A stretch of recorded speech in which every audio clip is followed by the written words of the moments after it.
everyone, it is that time of the year again where I go in and I show you all my favorite products from the year. I'm also going to be doing my least favorite products of the year, so be sure to stay tuned for that video. This year I decided, since it's 2015, I wanted to do my top 15 products from 2015. Luckily, what I actually really liked kind of ended up adding to 15 products. I do have just a couple of like honorable mentions. There's some products that I feel like kind of go together, but we are going to stick to 15. I'm going to make each kind of little mini review as short and sweet as I can, just because these videos can get so lengthy. But anyway, with that introduction, let's get into it and see what I loved the most this year. Now, the way that I go in and do this is I don't only just take into account the things I've been really liking recently. I went back and I watched my favorites videos from, you know, obviously the beginning of the year, so January, up until now. So I just collect all the products that I feel like throughout the year I have truly loved. Some of these products maybe I used way more at the beginning of the year than I do at the end of the year, but regardless, these are the products that have stood out the most to me. I want to first mention a product that just year-round has been totally game-changing for me in 2015, and that is cleansing oils. Prior to 2015, I never used cleansing oils. I was super skeptical about them. I'm somebody who has pretty normal skin. I don't have super dry skin, but definitely in the summer I do get oilier, and in the winter I do get drier. I would say that I have very normal, maybe combination skin, but the idea of rubbing oil all over my skin was very frightening because I do have sensitive skin and I do have very acne prone skin. So I did not understand how rubbing an oil all over my face was really going to work. But to understand how these work, you got to kind of consider the fact that they are much thinner than if you're just going to take, for example, olive oil and rub it all over your skin. You can see that this one here, this is from Burt's Bees. This is the one I've been using recently. It has like a near watery consistency, very thin. And the way that these work is you apply them to dry skin and then you add in a little bit of water and then they start to emulsify, so they kind of turn into more of like a milky, foamy sort of a state. But the process of you just rubbing that kind of dry oil all over your skin, that's really what takes off your makeup. And you can kind of test it out if you do have some olive oil, you know, in your kitchen. You can just see, if you put it on a cotton pad, how much makeup that will take off. These are kind of like that but on crack, because they actually wash off very cleanly, but they don't strip the skin like traditional cleansers. The way that I use mine is I use them kind of like a makeup remover. I still do go in with a cleanser just because I like my skin to feel as clean as it possibly can. So I don't use these morning and night. I only use them at night on days that I've worn a lot of makeup, maybe like today. And then I will follow up with a cleanser, and these are just kind of my makeup removing step. I feel like they work a million times better than makeup removing wipes or any other sort of method I've ever tried. So these have been huge for me, and this is a great one. Like I said, it's the Burt's Bees cleansing oil. Very inexpensive. I found mine at Target for around $8, and this works amazingly. Another kind of game-changing product for me this year has been the Paula's Choice Resist Daily Pore Refining Treatment 2% BHA. This stuff for me is by far the best chemical exfoliant that I've ever tried. Even out of the Paula's Choice lines, I have tried almost every single one from her, and this one to me stands out amongst the rest because this texture is so thin. It's not a gel, it's not a lotion, it's a full liquid treatment. I just ordered another one, so this one's about empty. That's how much I just love this stuff. I've gone through, I think, 2 or 3 of these so far this year. Prior to that, I just used her regular 2% BHA. While I like that, the texture of this is so much thinner, and I feel like on my skin, I apply it and it dries immediately. And I love that because I don't like the feeling of putting tons of goopy, sticky product on my skin. I love a good moisturizer and I do like my oils, but when I'm kind of still in the cleansing process, I just like everything to feel nice and dry, and that's why I love this, especially considering the fact that it's kind of getting into your pores and everything. Having something feel kind of sticky and residuey on the skin, there's just something about it that I don't like. So if you have that problem with your BHAs or your AHAs, then this is an amazing product. This is just so good for people who have maybe enlarged pores, blackheads, breakouts, uneven texture, sun damage on their skin, any sort of problematic skin that you're trying to fix, this stuff will fix it. You guys know that Paula's Choice has just been my favorite skincare brand for a very long time. I am totally diehard for them, and I 100% 100% believe in the brand, and this has been a great standout product of 2015. Another skincare product I want to mention is one that I raved about for a really long time. This is the Ole Henriksen Blue/Blackberry Enzyme Mask. This is a clear, kind of sticky mask that you apply for about 10 to 15 minutes. I find that I can leave this on for as long as I want. It doesn't really do it, anything. It doesn't dry out my skin if I leave it on for 20 or 30. What I love so much about this is that it really feels like it's just getting in there and doing something. The thing that I can't stand about some masks is I feel like I put them on, I take them off, my skin maybe looks good that night, but I wake up and it's like I still have my same skin. I don't really feel like it really changed anything. With continual use, 2 to 3 times a week, I feel like this actually changes the texture and the clarity of my skin. This really helps if right now I'm going through a really bad breakout spell, so I'm going to be applying some of this tonight, and I will immediately see a reduction in my breakouts. They will be less red, they will be a lot less visible, they'll start to kind of go away. I also feel like this stuff just leaves your skin so kind of resurfaced and so smooth. It definitely does have some kind of chemical properties to it as well that kind of resurface the skin a bit. I love this. It also kind of has a slight lavender fragrance, which I am just obsessed with, and it's just a very easy mask to use. I just feel like it just makes your skin look good, and not just for one night. You actually will notice the results from this, and that's why I love this. A body product that I want to talk about, this is from Fake Bake, and this is their Fake Bake Flawless Self Tan Liquid.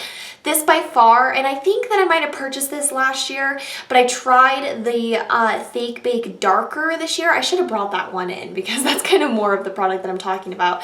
But regardless, this self tanner has just been my favorite of the year. I love still being able to go in and get a professional self tan, but on, most days, like especially in the summertime when I just don't have the time or the money, this stuff is great.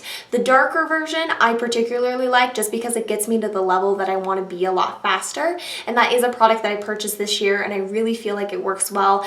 I did take this through a move, and so I just kind of want to show you guys. This does have a nice green undertone to it, so it's not going to turn you orange. You can kind of see some of the product separated a bit, and there's some green there in the cap, and that's because this actually has some like green pigments in it so that you're not going to turn orange. It is by far the most natural looking tan I've ever experienced. Very easy to apply. It comes with its own mitt, and I am a big fan of the stuff. It also lasts a very long time and doesn't get all over my sheets. And then I think, let's see here. I have 2 products that I don't currently have with me. One is in my bathroom, and the container is so large I just didn't want to bring it in. And then another one is one that I ran out of, but I have to mention. So the first one, the big container one, is the Bedhead Oilicious Shampoo and Conditioner. I will try to insert a clip somewhere in this video so you guys can see what the packaging looks like. This stuff is just the best shampoo and conditioner in my opinion if you have color treated hair or if you just have damaged hair. It is a shampoo and conditioner system infused with different oils, so I think that if you have very oily hair this might not work for you, but it's such a lightweight oil that it doesn't leave my hair greasy. I am somebody who likes to shampoo 1 to 2 times a week, so for me to be able to use an oil kind of system that doesn't make my hair just look gross is really, really amazing. This stuff also smells absolutely divine. It's just incredible how well this can clean and still provide your hair with moisture. This is 4th day hair, and I haven't applied any dry shampoo this entire week, and I'm not even kidding or exaggerating to you guys.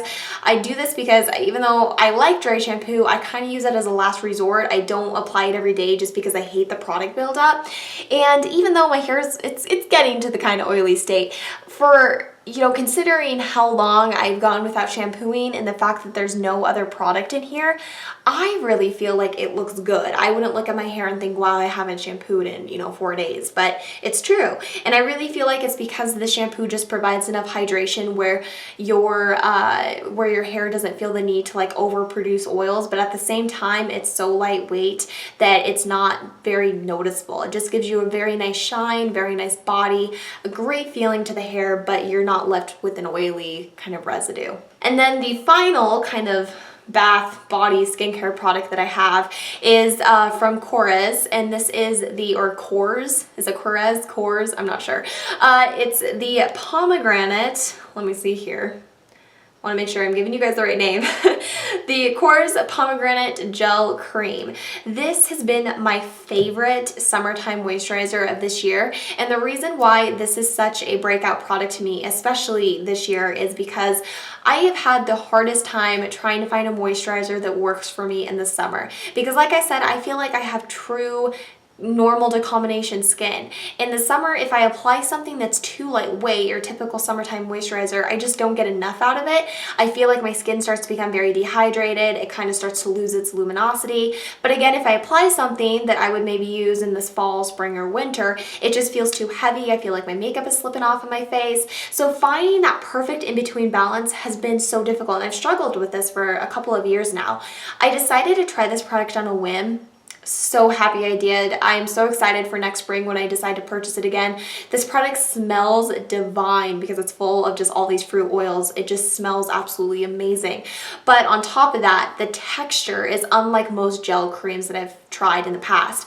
I find that most of the time these gel creams are more gel than they are cream, but you can just tell the consistency of this. It's thick, but it still has that gel-like quality to it where it doesn't add too much moisture, especially in the summer. It is the perfect in-between balance, and if you struggle with the problem that I was talking about, then you will absolutely adore this. Great product. It not only, I think, works texture-wise, but I just noticed when I was using this, my skin looked so good. But with that, let's get on to the makeup-y bits, because these are sort of the fun parts. I'm going to start with some lashes that I absolutely loved this year. I think that these might be manufactured by the same place, so that's why I'm mentioning two.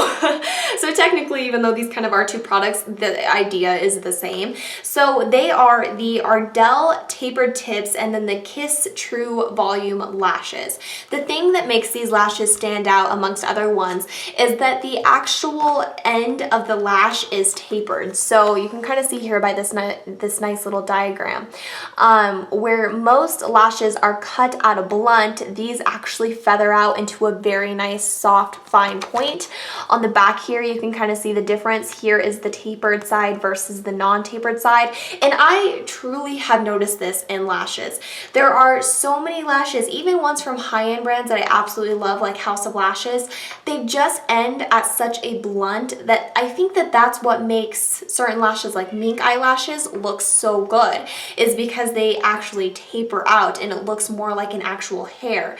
Both of these lashes do that, and they do it at such an incredible price. These lashes completely blew my mind this year because I know that mink eyelash trend and everything, it's very, very popular, but to some people maybe who are vegan and don't want to use that method, or they're just expensive, honestly, the mink lashes are running for like $30 a pair. I personally just don't like spending that much money on lashes. These are $4 or $5. They give you the same exact effect. They're easy to apply. I find that I can reuse them a lot. I love them. This style here is called, what are you called? I'm not sure. I feel like I might have taken off the name, but they're just kind of nice, chunky sort of lashes. I'm awful at describing eyelashes apparently. And then these are the Ardell's 153. Again, I think that these are from what's called like the feathered line, but they specifically say on them tapered tips, and you can just see the difference there. These are nice and full and beautiful. They are the most natural yet glamorous lashes you will ever find, and coming from the drugstore, you just can't beat the price, the accessibility. I'm obsessed. An eyeshadow favorite that I have loved this year, and this, again, just total game changer, this is the Lorac Pro Matte Eyeshadow Palette. I'm sure a lot of you are very familiar with the Urban Decay Naked Basics palettes.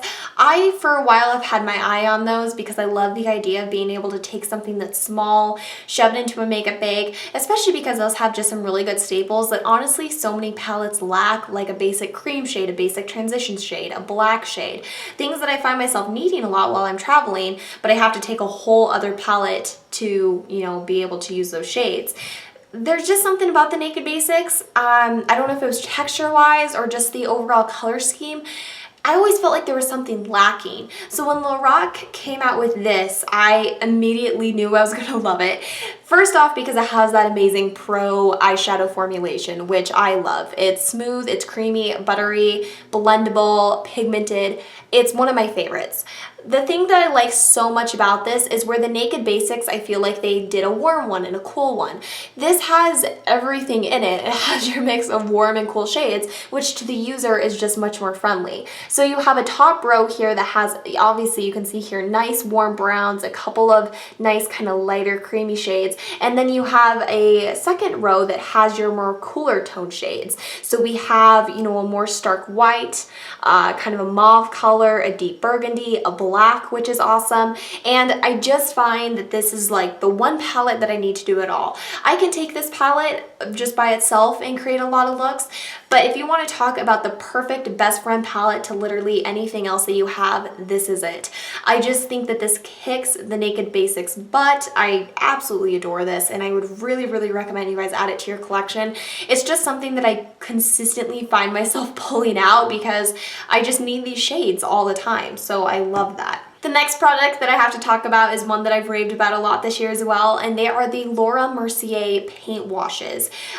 These are kind of a liquid lipstick, but unlike some of the ones that we've seen trend this year where they are very, very matte, very dry, almost crusty looking, these completely have a different feeling, but a similar finish. They definitely do look matte on the lips, but they feel soft, they feel cushiony and hydrating. They don't make your lips look dry. And what I like most about these, and this is kind of what Jaclyn Hill calls the butthole lips, where if you apply a traditional liquid lipstick, it's just impossible to get it like in the very like center there, kind of where your lips kind of, I don't know, how do I describe this?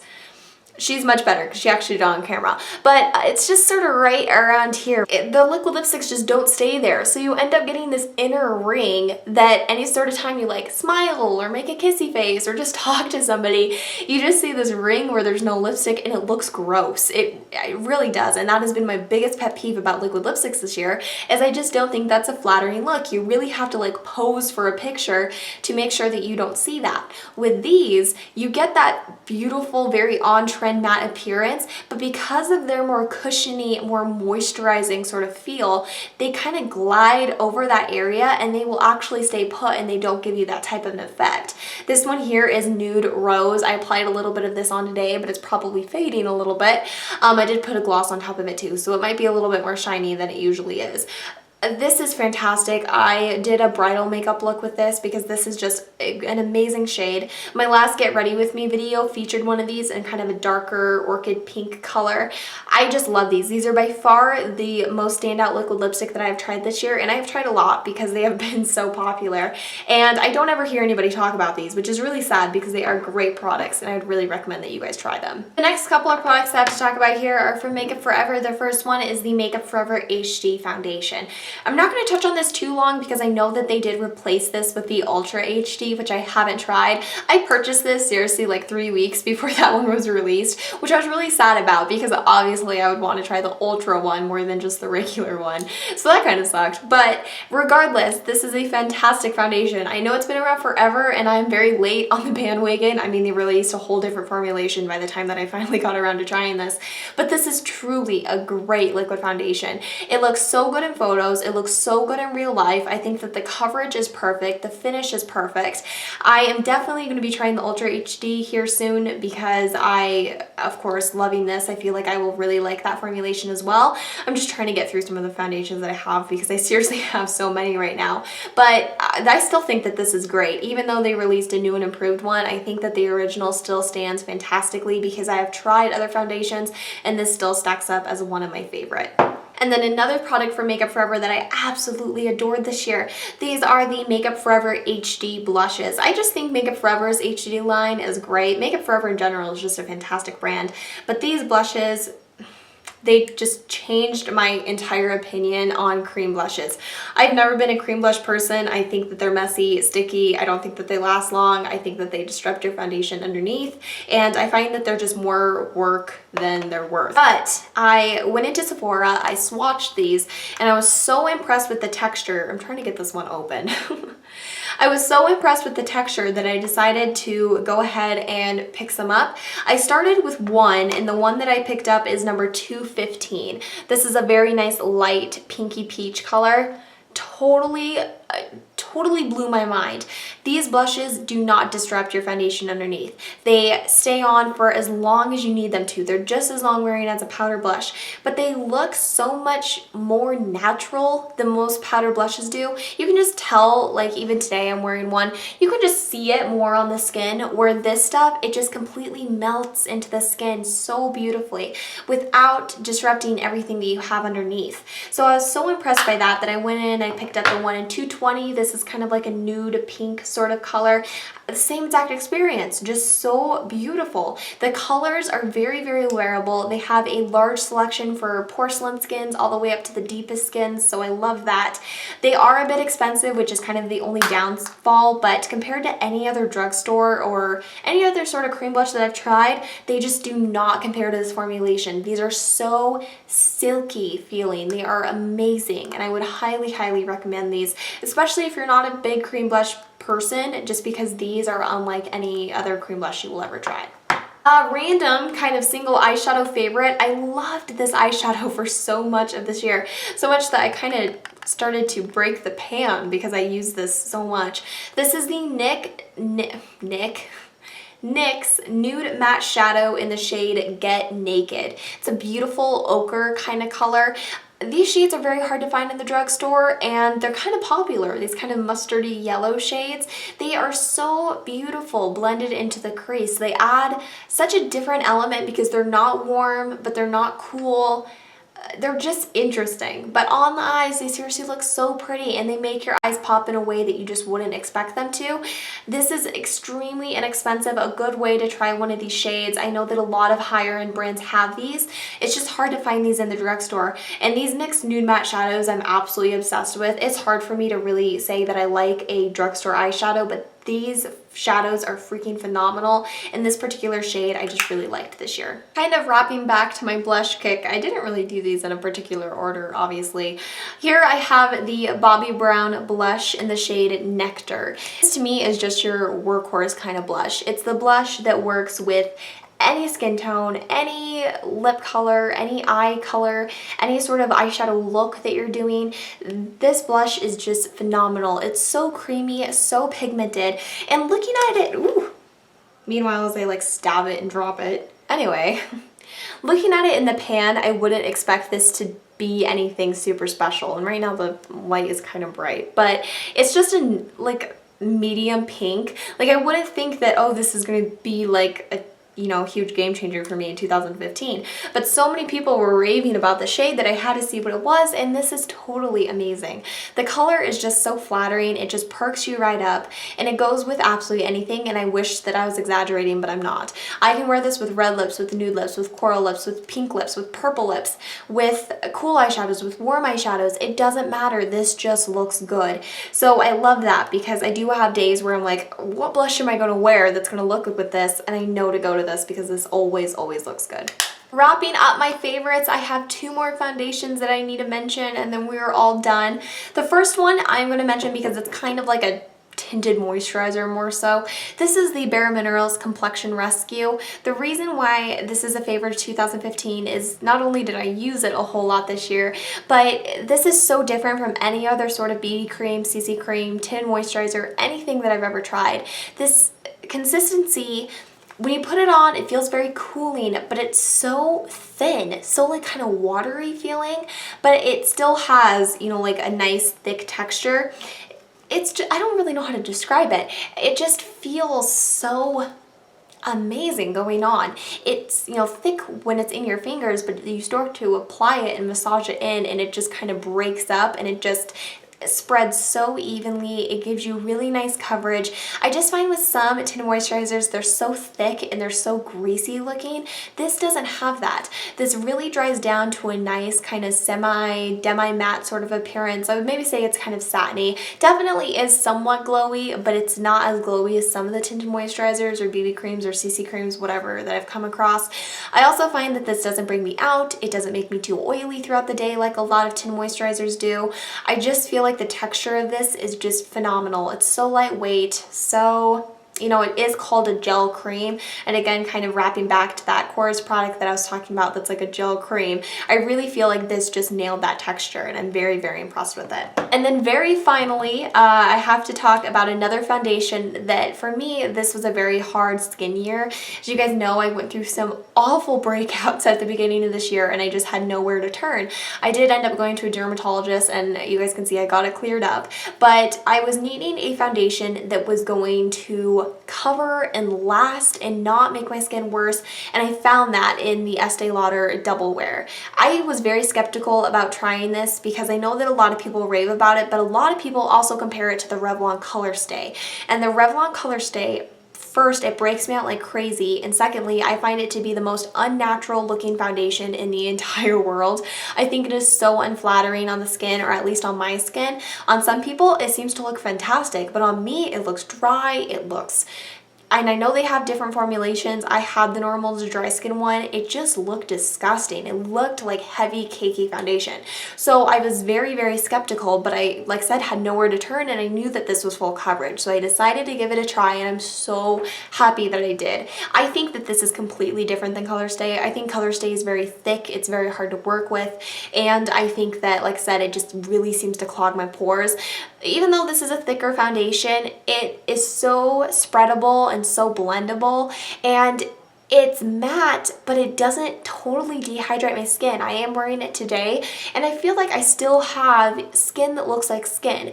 And for me, the biggest reason that, you know, I absolutely love this year is because it completely covered my breakouts. The coverage on this is fantastic. I feel like when I was feeling like my skin looked the worst, this helped me to feel like my skin was looking the best. And it didn't cause me to break out more, which, coming from like a full coverage, double wear, long wearing sort of foundation, I was not expecting that at all, and I was so freaking impressed.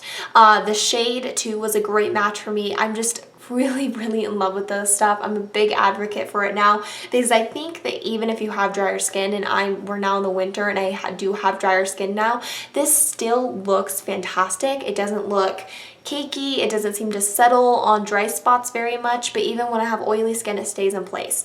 Just a totally amazing product that I think will work for a lot of people. That is it. Those are my favorite products for this year. This video got a lot longer than I planned it to be, but that's kind of what happens when you start talking about your favorites. I hope that you guys enjoyed this. Let me know if you've tried any of these products, what your thoughts, if you really like these products this year, and be sure to let me know if you have one just truly standout product this year, what it is, because I love hearing your guys' recommendations so that I can test out those products for myself. I hope that you guys had an amazing year, and I hope that you guys have a great new year, and I will talk to you all next time. Bye-bye.